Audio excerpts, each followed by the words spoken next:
Fire away. Matt, it sounded on the radio last night like you like this team's just methodical approach to the week. Have you seen that carry on day to day? Yeah, they've approached this week just like all the other weeks. You know, we have a goal of being consistent and consistently improving. So we don't want to be the same, next week as we were this week or this week as we were last week. But we want to improve, but we want to be consistent in that. We don't want to. If all of a sudden we start changing our effort based upon the opponent, we'll end up with the same results we've had previous to this. And so, to me, they've been very good about that. Kind of thinking about Deshaun Singleton this week because 2 years ago he had that injury on the first play against Michigan and sort of a weird thing with his eligibility that he got another year. What have you seen out of him just taking advantage of this year so far? Yeah, Deshaun's done a great job. He's playing elite football. He's significantly improved his tackling. And he was always a good tackler, but when you're in the middle, he moved to the kind of the middle of the field as opposed to where he was before in the boundary, and so you end up in when you're in the middle of the field, you come downhill, you've got 53 1/3 yards for the guy to work, and in the offseason, in the fall camp, I showed him some of those plays from last year. Like, here's things that you can improve upon. He plays man to man. He'll play 3 in the slot. Some people try to, hey, we'll try to get speed on the safeties, and he's done a great job of that. He's an elite athlete, and so. He's a great leader, tremendous story, of him getting here. So I was glad he got the extra year because of the junior college injunction. I thought it was wrong when he didn't get the year back for that one play, but I think there's other reasons, I guess. But happy he got it and glad it worked out. How quality are special teams in the Big Ten, and what have you seen that encourages you that maybe your unit can affect some league games this year? I think when you're playing in the weather that we're facing, you're playing in cold games late in the year, wind games in our stadium, the ability to flip the field and all that matters. Early in the season, teams are scoring 50, 60, 70 points. As the year goes on, the games trend down, especially as the weather becomes impacted. And so the ability to punt the ball down and make someone drive the length of the field, the ability to get a good return and flip the field, I think are important. We've played well so far. There's some areas that we have to be better at. Kicking the ball off, and the opponent's starting field position is a key one. Our opponent has an elite kickoff return team, or a really good kickoff return team. So that'll be a really good story to watch. We haven't punted in a couple games, so we'll have to see how far we've come along with that. If we call on Archie, we haven't kicked a field goal in quite some time, so I think there's some things, but we've been practicing, we've been working. Those guys are doing a great job. Eck obviously does a great job. Brett Maher, who went into the Hall of Fame last week here, has done a great job. And so, we'll just have to play it out. It's not any one play is not going to win or lose the game. So, we're just kind of taking the approach of, hey, let's throw everything we have at him. Makai Nelson didn't play. He was available. Do you expect him to be in a rotation this year? Yeah, he's good to go.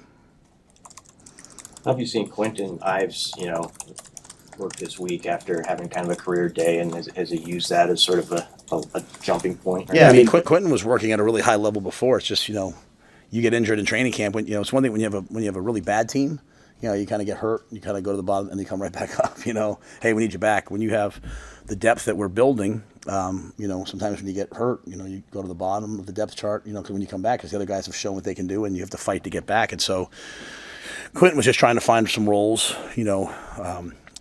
Isaiah went out and played some more slot last week. Makai wasn't available. I chose not to play him, and so that gave Quentin his opportunity. But he's a hardworking guy. Does the same thing every week, and I think he believes in himself. He gives us a bigger presence. He's got great speed, and so he'll be ready if called upon.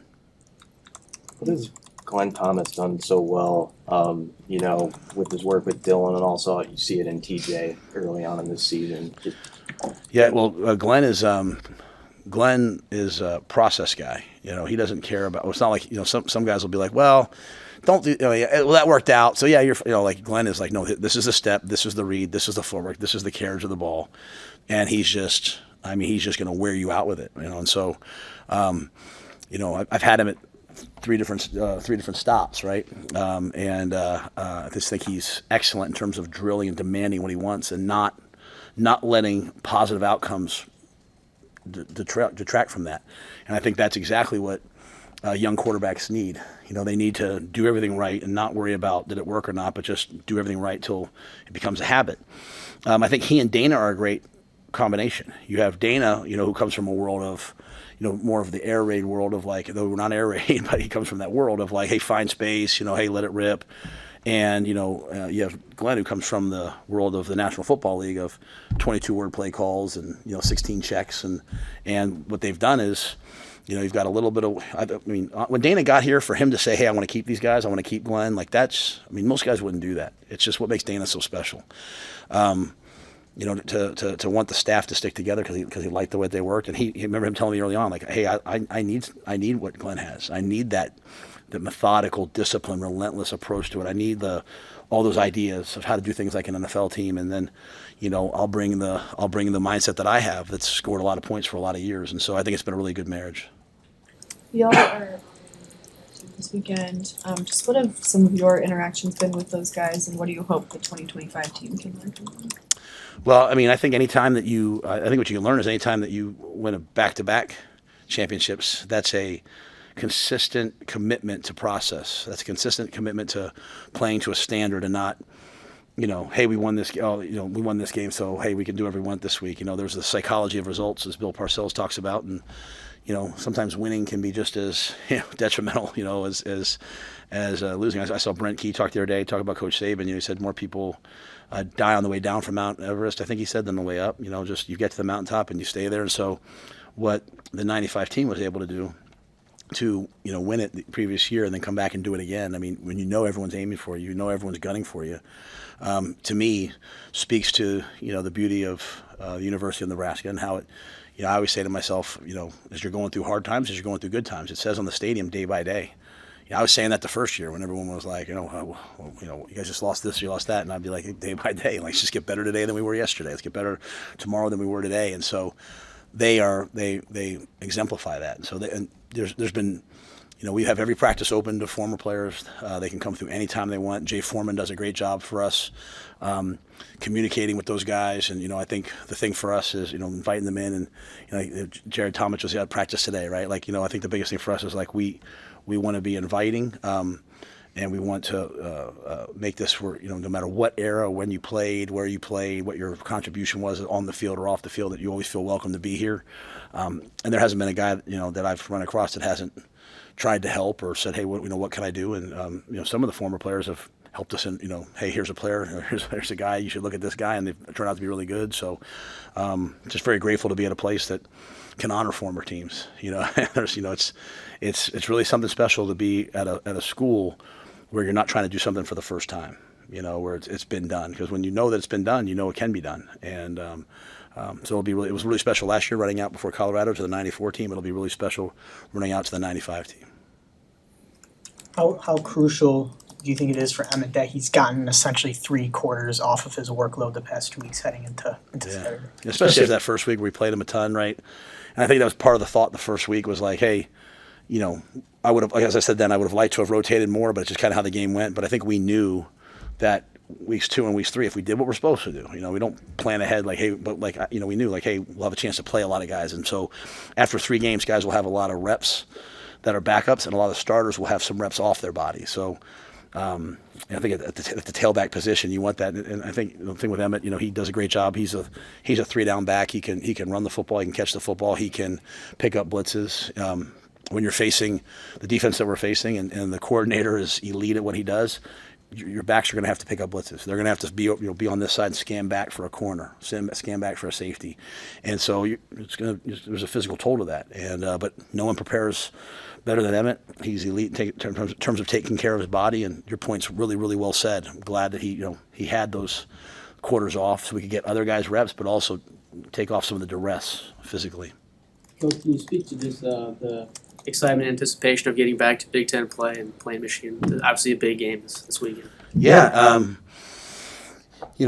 We very much never want to make one game bigger than the other in terms of the football part of it, but in terms of, as I've said a couple times, like bringing excitement to Lincoln and having people be excited. Like last year's Colorado game to me was an iconic moment that I hope, someday my kids are talking about. Remember that time, being at Wisconsin last year, beating them for the first time, and we were going to go to a bowl game. That was an amazing moment for so many people. I can't tell you how many people for the first 2 years I was here talked about students. Coach, I came back for another year. I just want to go to a bowl game, please. I don't care where it is. Just get us to a bowl game. So you want to, from a global perspective, as you represent the university in the ways in which you do, certainly we don't represent them academically, but when people turn on the Brad, I want them to see excitement. I want them to see an amazing fan base. I want them to see a rocking stadium. I want them to see a state united behind a team. And those are all the things that we have. I want them to see elite facilities, elite players. And then I want you to see a football team that plays the game the right way. So I don't want to minimize the excitement of having a ranked team come here for the first game. I don't want to minimize the excitement. I mean, I'm excited about it. Like, this is why you came to Nebraska, to play these games, Last week was fun, and for a lot of guys, that was they don't get a chance to play very often, but they work really hard. That was their chance to play. That's why we were so locked in at halftime. Those weren't we released a couple speeches, and I just got asked about it on the TV show. Those weren't pre-games; those were half times because we wanted to get everyone in the game, and so that was important. But now this is why you came to Nebraska, and we had a vision of being a program that would be relevant nationally, not for our history only, but for what we're doing right now. And so through 3 games we are. We'll see. You got to play. But I'm excited. I'm excited to play in the Big Ten. But I'll be just as excited 2 weeks from now, and 3 weeks from now, and 4 weeks from now. I just personally believe at the University of Nebraska, every game is a big game because we're playing in it. And as soon as we all have that mindset in the locker room and in the building, then we'll be awesome. There's a lot of weeks you guys ask me a lot about us. There's all the weeks you guys ask me about the opponent. I'm focused on us. I can't control them. They're an excellent team. They're great coaches, but I want our guys locked in and ready to go. I know our fans are going to be locked in and ready to go. I know you guys are going to be locked in and ready to go. I'll be locked in. It's an epic day, national TV. And, even just for the university, think about how many students all across the country are going to turn that game on and see us play and see our student section and see what's happening here. I mean, kids want to go to schools where there's something exciting going on. I remember the year I was looking at this job. I remember turning on the Wisconsin game and being like, it was kind of stoic. It was kind of staid, and I was like, all right, well, now, that wasn't Colorado. That wasn't last week, and it's not going to be on Saturday. So all that doesn't matter if you don't play well, though. So I'll just focus on the football, but the guys, by the way that they've worked, have enabled us to have this moment, so I'm excited for it. All good. That's it. All right, guys, thanks. Thank you.